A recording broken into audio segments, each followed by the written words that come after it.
Hi, in this Android Studio tutorial, we're going to create a shake demo. And so you can see that I'm measuring the amount of shake of an accelerometer. So your phone has built-in sensors to know how much it's moving.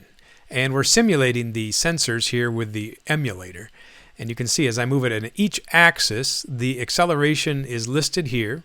It shows it across the top of the bar with a control. And then I'm graphing the history, or the recent history here, in another library. So there's lots of packages that we're going to put together to create this app. And so I'll show you how to do it step by step. So there are two main resources that we're going to use to detect this shake monitor. First of all, we're going to the Google Documents here and looking at the SensorManager. And so there's some code here that we're going to borrow and then adapt to our application. The second item here is a library that is called GraphView. And so this makes graphing extremely easy. We will install this library and configure it to display the graph that you saw in the demo. So let's make a new project and make this happen. So let's get started with our project here. So I'm using Visual Studio version 4.1.2. And so if you're from the future, you may have a better version than this, or a newer version anyway, and you may have to make adjustments because things change. Let's go to the empty activity and choose Next, and let's name our application. So I'm going to give mine a description, something like Shake Demo with Graph. You give it a package name so that it's unique to your name and your domain, and pick a location. You notice I'm choosing Java for my language, so I still like Java. It seems to be working well. And the minimum is API 21 for mine. And so it looks like that will probably run, so let's click Finish. Okay, so it looks like my application has now been loaded. It took a few minutes here, and I have two files. I have the activity main XML file and the main activity Java file. Pretty standard stuff. Now let's get started with the layout, and then we'll go and do some programming in a few minutes. So in the layout here, I'm going to delete the initial text view, and I'm going to add a progress bar. So look in the widgets area and drag progress bar out onto the chart. Now I'm going to pin it to the top, to the left, to the right, and then I'm going to set the width of my bar to be 0, which is going to conform to the constraints. So that will take the entire width of the screen. So the next item I'm going to place on the screen is a text view, and that text view will be placed right underneath the bar. So let's go ahead and pin it to the bottom of the progress bar and center it. So we'll do a left constraint, a right constraint. Then I'm going to set the ID to txt_accel. So this will show the current amount of acceleration that the phone is experiencing. So it'll be printing a number here. Next, since I don't see very well, I'm going to change the text size. So I'm going to search in the properties for the word text, and we'll change the text size to 24 or something large. And then I'm going to add some padding. So that way we have a large background, which will change color. So look for padding, and I'm going to set the padding to some number like 20 dp. And so you should see that the amount of background has increased. Now I'm going to add another text view. This one's going to show the previous amount of acceleration just in the previous millisecond. So I'm going to name this thing as an ID of txt previous or prev acceleration. Then I'm going to also set the font size to 24, and I will not mess with the padding at all. Then I notice that it's not centered, so I'm going to reset the left and the right constraints so that it's centered underneath the previous text view. Now finally I'll add a third text view, and this one here is also going to fit right under the previous, so we'll put the constraints there and center it. I'm going to name this as an ID of txt current acceleration. And so between these two, we'll be able to figure out if the phone has changed acceleration. I'll do the same thing with the font. I'll make it 24, and I will make sure that everything is centered in the screen here. Now later on, we're going to add a graph, but we'll leave that for a further incrementation of our view. So right now, let's get this part running and see if we can sense any movement with our phone.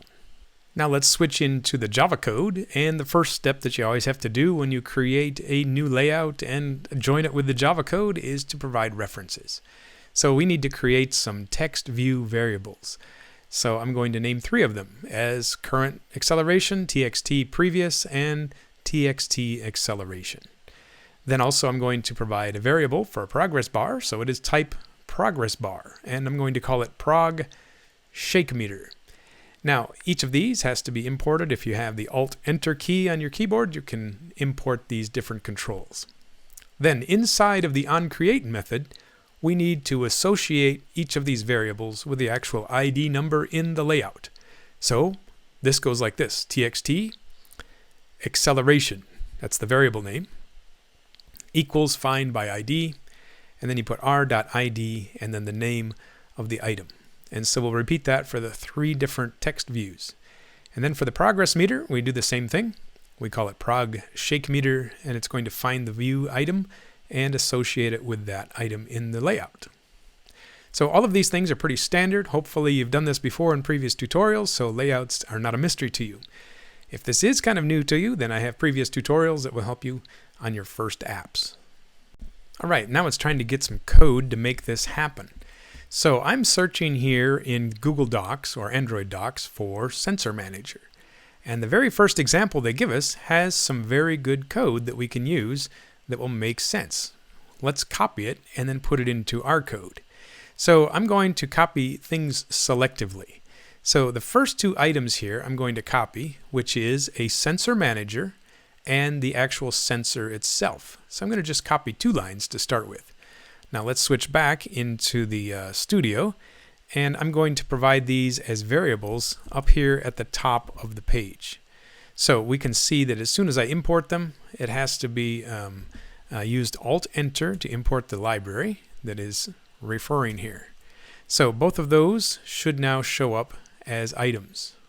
So let's check to make sure that things were imported properly. So if you look up here in the section where there are 3 dots, you will see that we have 2 different imports that have just been done, as well as the other items below. So just to make sure that you got the right stuff there, check the libraries and make sure they match. Okay, let's go back down here and see what the errors are. So we've got some angry underline, and it says you have not initialized these variables. Well, give me a second and I will get there. Let's switch back into the code and copy some more items.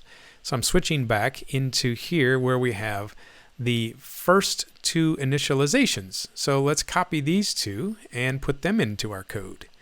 And so that should occur down here in the onCreate method. So now we have ourselves some new values. Okay, so let's check it out, see what the errors are now. So I hover here and it says cannot assign a value to something that is final. Okay, well, why did they make it final? I'm just going to erase the word final up here, and that way the error should disappear down below. So up here we define the variables, and down below we initialize them. Okay, so let's see if we can understand what we just copied and why it's going to work. So the first thing here is called a SensorManager. And so we are going to get it from some service that's built into Android. And then the accelerometer is going to be the default sensor that is looking for. So your phone has to have an accelerometer in here or else the application will not work. But I think that almost every phone has an accelerometer. That's just part of what a phone is. In the case of our example, I'm going to show you the emulator on the screen, and obviously you cannot shake a virtual phone, but there, as you can see, there are scrollers that allow you to move it, and that simulates a shake. So if you have a real phone, this application will work obviously much better than a virtual shaking phone. Now let's return into the documentation again, and I'm going to copy the rest of this. So we have 4 methods, one for onResume, onPause, onAccuracyChanged, and onSensorChanged. So I don't think we need the last 2, so I'm just going to copy these 2 where it says onResume and onPause. So let's see what this does when I put it into my program. So I want to go all the way to the end here, just before the last parentheses or the last curly bracket. So after the onCreate method, I put the onResume and the onPause. Let's see what happens now. So you can see that down here at the bottom we have a this and another one that says this, and both of them are both red underlines. And the reason why is because the application does not implement a sensor event listener. So I'm going to change this and create one. So I'm going to say sensor event listener, which is a function that doesn't exist yet. Okay, so we just created this event or this variable. Let's go check it out and see what the options are for creating a version of this. So right now, the first one, it says create a local variable of this. Well, I don't think I want that one. I want to choose more actions, and I want to create the field called Sensor Event Listener in main activity. And so let's see what that does. So what did it do? It generated this up here is a Sensor Event Listener. So this here is going to become the object that will listen for any changes with the accelerometer. So now I'm going to initialize this, and I'm going to say it is a new Sensor Event Listener. And as soon as I provide that name, it creates two different methods that are going to be triggered every time the sensor is sensed. So the first one says the sensor was changed, and the second one is the onAccuracy is changed. Now, we're not going to mess with the onAccuracy thing, but we are going to put a lot of code in the first event called onSensorChanged. Now, let's go back down to the bottom. There's still some red text below here, so this is no longer valid. We're going to put in here Sensor Event Listener, and now everybody's happy there. No underlined red text. So what this means is that the SensorManager is going to be using this function called Sensor Event Listener. So we have to go up to line 25 or so, and this is where the majority of the code will be that will make our application run. So you noticed in parentheses of this event that there is a variable called sensor event. Well, in this case, I know that there are going to be 3 different variables in a section called values. So we're going to provide this as a float, which is x, the y, and the z coordinates of how much this phone has moved.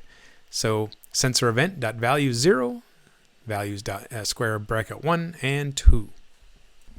Now I'm going to invent a new variable, and I'm going to call it acceleration current value. And what I want to do is to provide a way to normalize this 3-axis value that I've been given. So I have an x, y, and a z value. So what I'm going to do is I'm going to square each of them, add them together, and then take the square root of all of them. So that gives us a nice number that we can calculate, not have to worry about all 3 axes at the same time. Now, as you see, I have a red warning that says this doesn't exist. So I don't want to, a local variable. I want to add one to the field of the main activity. So let's choose the second option here, and let's put it in main activity.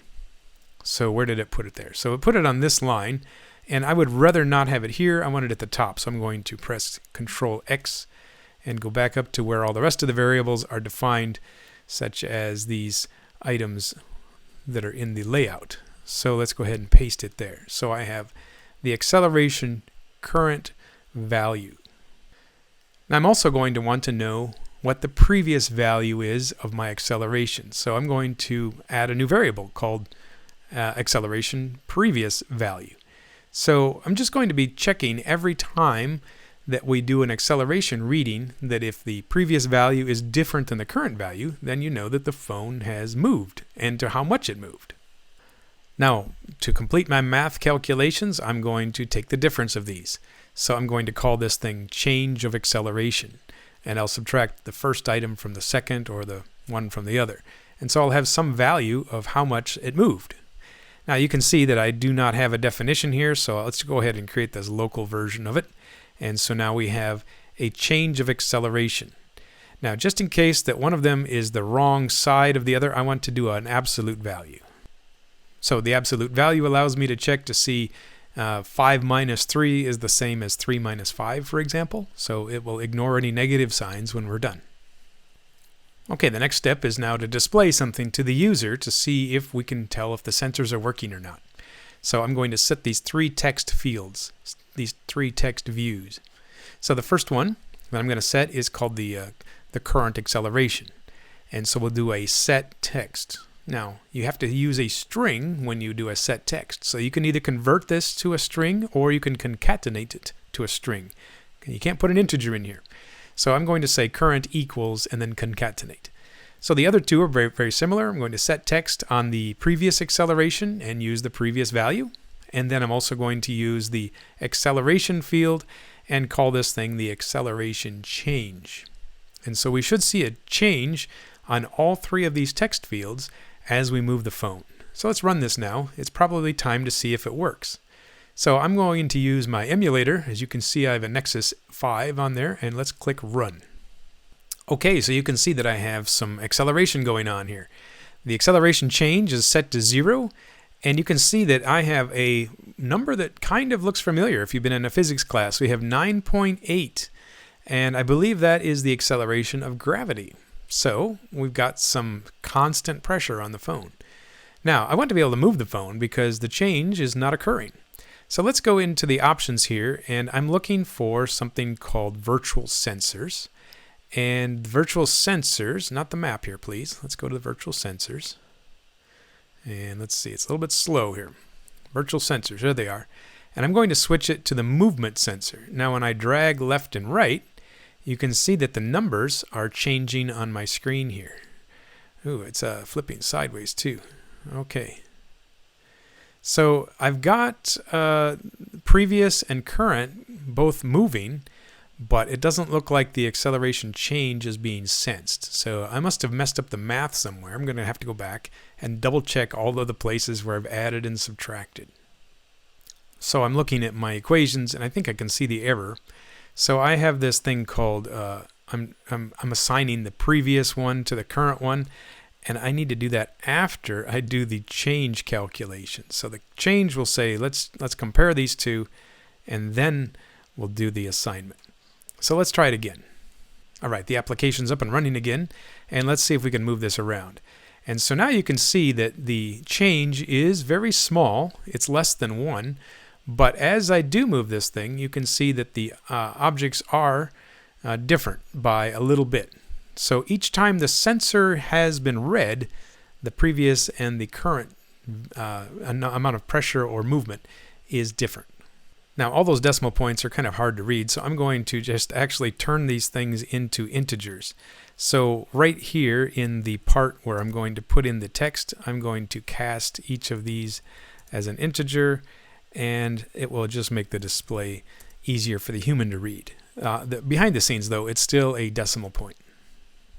Now the next item I'm going to do is try to show something visual. So I put that progress bar at the top of the screen. Let's put it into use now. So progress shake meter is what it's called. And I'm going to set the progress based on the change, the current change in acceleration. And so as you can see, it doesn't like to have a double, but it prefers to have an integer. So I will once more do a cast, which will round off to the nearest integer. Now I'm also going to change the value of the maximum of the shake meter. So let's go back into the layout, click the shake meter, and let's see if we can find something called max. So sure enough, there is a value called max. The maximum value that I'll probably ever need on this is less than 10, maybe let's go 15, see how that works. It's kind of an experiment to see how big the difference is, but we should see some visual confirmation that we're shaking our phone. Okay, we got the phone up and running, and you can see now that we have decimal point or no decimal points, we have integers. And now when I move this thing, we should see a little bit of motion going there on the progress bar. So as I drag it back and forth, the little blue bar at the top is now showing that we've got ourselves some motion. So you can see a number as well as a visual representation of a shaking phone. Next, let's change some colors for the background on our text. So let's see if we've got ourselves a high shake or medium shake or a low shake. So I'll check to see if the change in acceleration is greater than, let's say, 14. This might be a good number. Then we'll change the background of our text to red. And then if it's somewhat medium of a shake, let's say greater than 5, then we'll change it to orange. Now, I honestly don't know what orange is, so we're going to have to use a parse color command, which will take a hexadecimal orange and turn it into the actual color of what we're going to display. So we're going to have to go look that up. We'll save that for a second. Then the last one is going to be yellow. So if we set it less, or if the acceleration is greater than 2, then set it to yellow. Now, if none of these three are true, then let's just set it back to the default background, and that will be something we have to look up. So this is kind of an odd one. To look up the default background, you type in get resources dot, and then you want to get the colors, and then inside of the parentheses you type in r dot color, and then you can see all of the predefined colors that are in your application. So you can save these colors if you want to, but we're just going to use the ones that are loaded. So the default background color is if there's no acceleration at all. Now let's go look up this orange thing, because orange is not going to work. So I'm going to search for it. So I'm going to search for a hex color picker, and you can see that Google provides us with one. So let's pick some orange value about like here, click it, and what do we have for a color? Is there a hex value? There it is. So I'm going to copy this line here, and then we're going to put that into our program, and instead of orange I'm going to paste in this value, and we'll get that exact color on our app. Let's see what happens when we run this. Alright, we got the app up and running again. Let's go ahead and move it around. And now you can see as I'm moving this that we have orange and yellow. It doesn't look like I was able to get it into the red. Oh, there's one red. But the amount of change then is indicated both with the progress bar and as well with the background color here of this acceleration text field. Now the next part of this video, I'm going to put the graph on here. So if you've seen the accelerometer and how to sense a shake and now you're ready to move on, I understand. However, if you want to make the app even better, let's take a look at how to put the graph in and show the last 20 seconds of shake values. So now I'm switching back into Chrome, and I'm looking for this library called GraphView. So you can get here if you type in Android GraphView, it'll probably be the first result. So what I want to do is scroll down and look for the documentation and see what I'm about ready to create.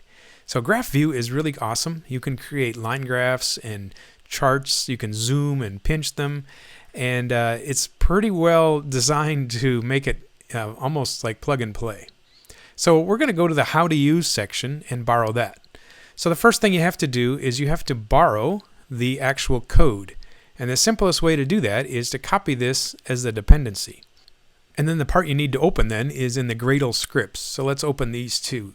Now I've got the first one, and I always choose the wrong one, and let's see why I know it's the wrong one. It says here, don't place any dependencies here. This is the wrong spot. Instead I want to go to the second one, and this is where I put them.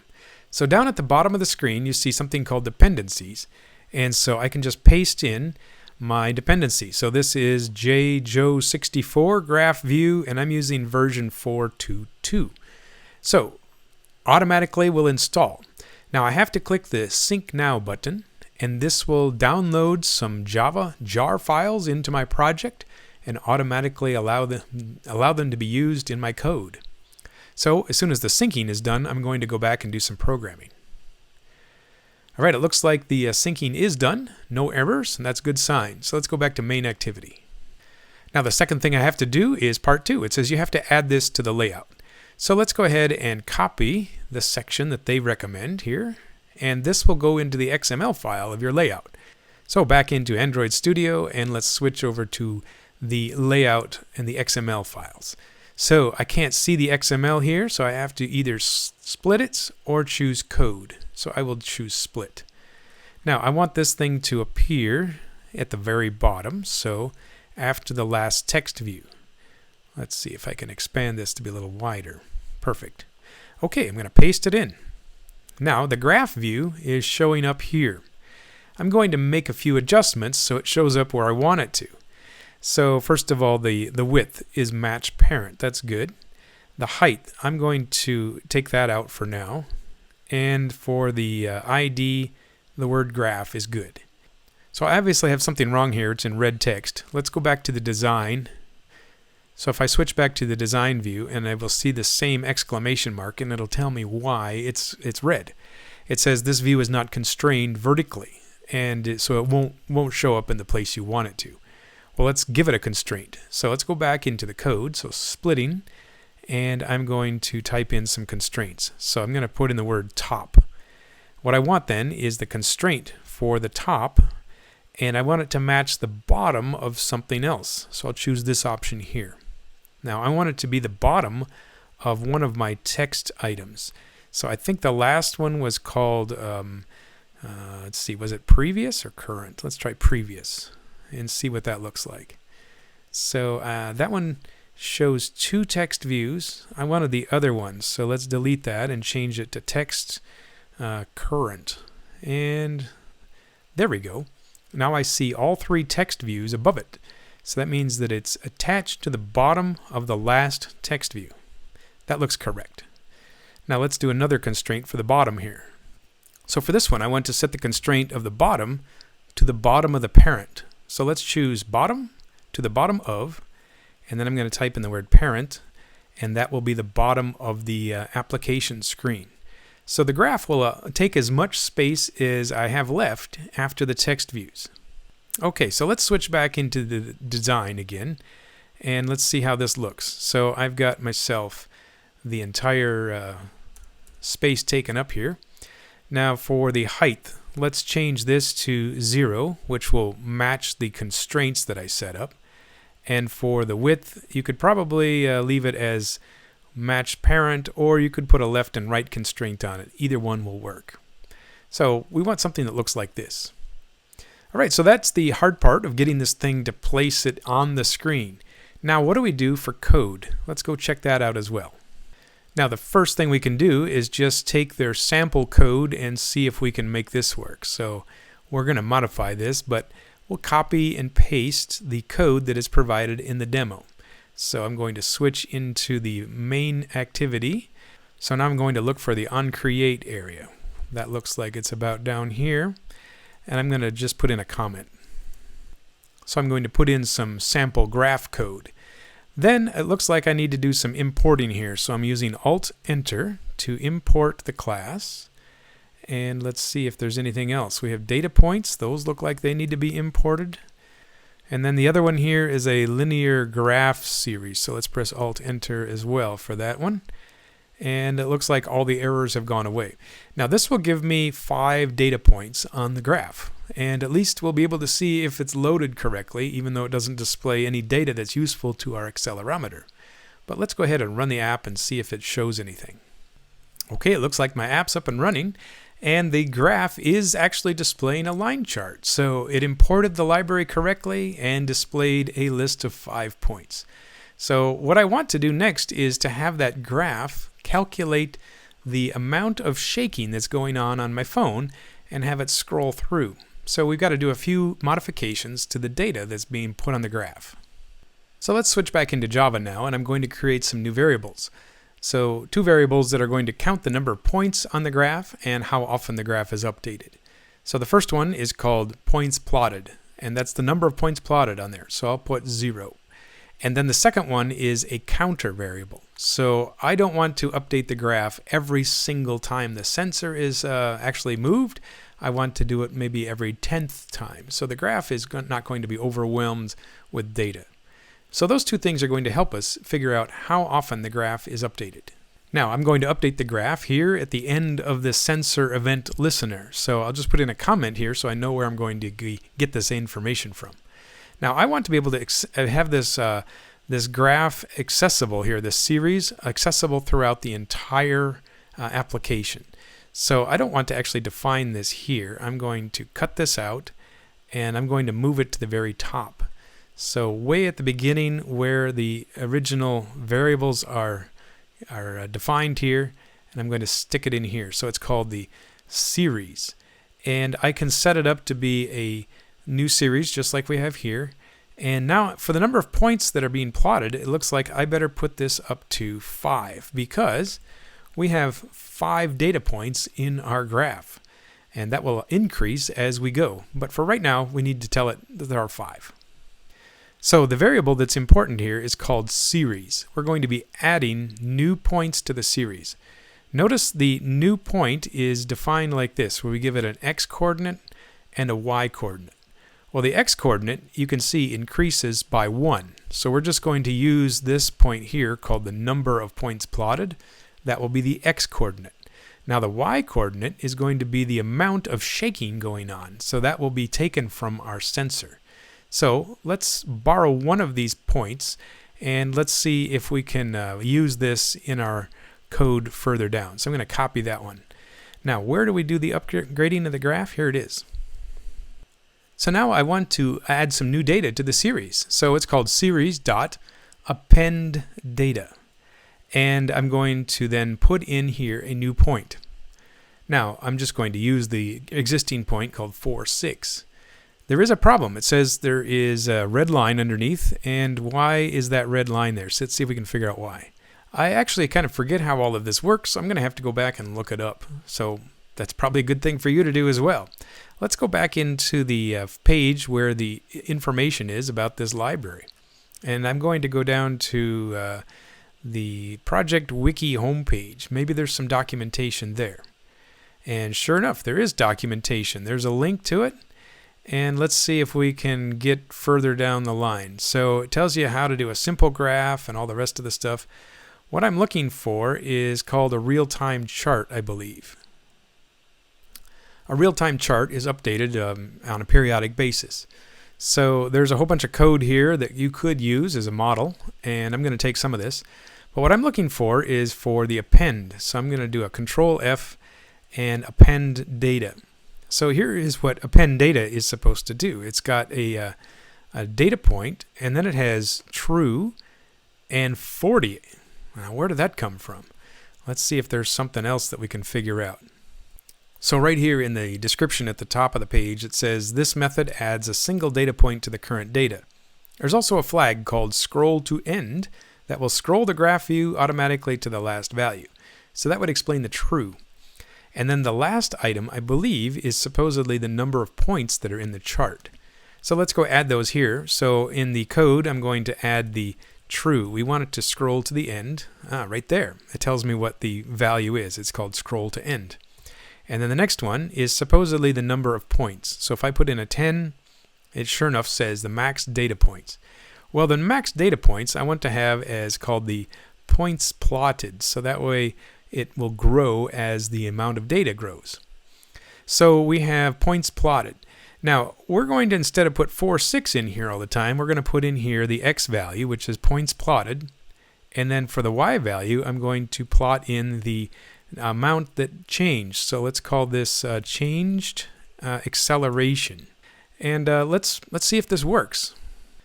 So I got the app up and running again, and I do get accelerometer meetings, but I'm not getting any graph.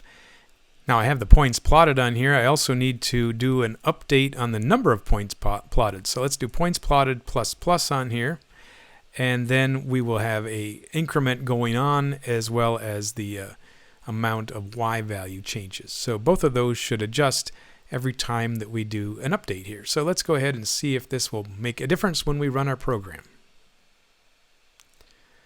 So I got the application up and running. You can see that I'm getting the changes here. However, I think I'm not seeing the amount of data on my chart that I was expecting. So it is not scrolling to the right, but I have got something on there. So let's go see if we can make the adjustment on what's called the viewport. So I'm going down into the onCreate method and to see where I was defining my graph. So what I want to do now is set something called a viewport, and let's go and set that up. Let's call it viewport, and that is going to be coming from the graph.getViewport. Okay, so a viewport is got to be imported, it looks like, so an Alt-Enter and import the class. Now, what I want to do is set some properties on the viewport. So two properties that I want to set there is one called scrollable. So viewport.setScrollable is going to be true. And then the other one is called setAxisBoundManual. So that means the amount of x coordinates on the screen we're going to be able to adjust according to the number of points that are plotted there. So let's put those as both as true. Okay, so now we're going to start running again. And as you can see, I'm moving the graph, and it is certainly showing some data, but then quickly scrolling out of the way. So I am going up to 280, 300 points on my graph, and it's really hard to read. So I need to change the maximum and minimums so that way it's a little bit easier to see. So now I want to go back into the part where it's doing the appending the data. and I'm going to set something on the viewport. So now I would like to be able to set the viewport here. So let's do a viewport and a dot. And as you can see that it says you cannot get a hold of the viewport here. There is no variable called that. So that means the scope of the variable is not within this function. So I need to make a little adjustment so I can get to that. Down back to where it says viewport, I'm going to take this definition part out and delete it. And then I'm going to change this to say create this in main activity. So where does it put that? It puts it right here. That's not where I want it either. So I'm going to control exit and move it to the top of the screen where all of the global variables or all of the class level variables are. And so now we have viewport defined up here with the rest of the items that are accessible throughout all of the functions. Okay, let's go back down to where I was. So let's see what the properties are. So let's see. I want the set max x. What's the maximum value of this thing? Well, that would be the points plotted on here. So that's going to be up to what, 200, 500, depends on how many we get through here. And then the next item is going to be viewport dot set min. So what's the minimum? Let's say that's going to be points plotted, and let's take off 100. So it'll show the last 100, or maybe let's go 200 just to give it a little bit more space. Let's see what that looks like. Okay, so I got the application up and running. You can see that the viewport is now sliding, and so if I move the graph or move the phone, the little items on the graph also show. So it is indeed recording the results. Now it looks like the Y value has the largest amount of effect, and the X and Z are not so much. But anyway, we do see a graph that is scrolling through and showing the amount of action that was done on our phone. And so that's a kind of a real live readout of how well the phone is being sensed in its motions. Now, there's a problem here is that this app just keeps collecting data. And so we've got almost 1,000 points now. It would be kind of nice to have an automatic reset sometimes when we get to a certain value. So let's go and program that into our app. So let's say that we want to have a limit of 1,000 points that this thing's going to actually keep in memory. So let's do an if statement. If the number of plotted points gets to 1,000, then let's reset it to exactly 1 point. And then we'll do the series.resetData function, which will delete the existing set of data and replace it with a new one. And this new set of data will be an array of exactly 1 point. So I'll just pick some random value such as 1, 0. And that will be the first point. And then the graph will continue to run, but we will not have an unlimited number of points and run out of memory on our application now. So let's just double check to see if that works. All right, I got the application up and running, and I'm going to go ahead and move some sensors so that way we get some graph points. And when we get to 1,000, hopefully this thing will switch back to 0. So let me pause the video now and we'll get close to 1,000. Okay, so I am now reaching close to 1,000. It looks like I'm at 900. There's 950. And then we roll over to 1,000 in just a second. And we switch now back to item 0. So yes, the reset command did kick in once we hit 1,000. And so that's not going to have an infinite amount of storage then if the application runs for a few hours. And you still get the results of the most recent data. So what we have demonstrated here is an accelerometer. So you can figure out how to shake your phone and sense that. You can also see that we can do some calculations to see how much difference between the current shake and the previous accelerometer settings were. We put in a little shake meter at the top, and then this graph, which is going to give us some real-time feedback of how much our phone is shaking. So several different things that we put into our application here, and I hope you enjoyed it. Make sure that you subscribe to the channel because there's lots of other things that we do here. I teach classes at Grand Canyon University, and you're welcome to look over my shoulder and see what we're learning in class, whether it's in web development or mobile phone development or in games or other things that are related to computer science and software development. So thanks for watching.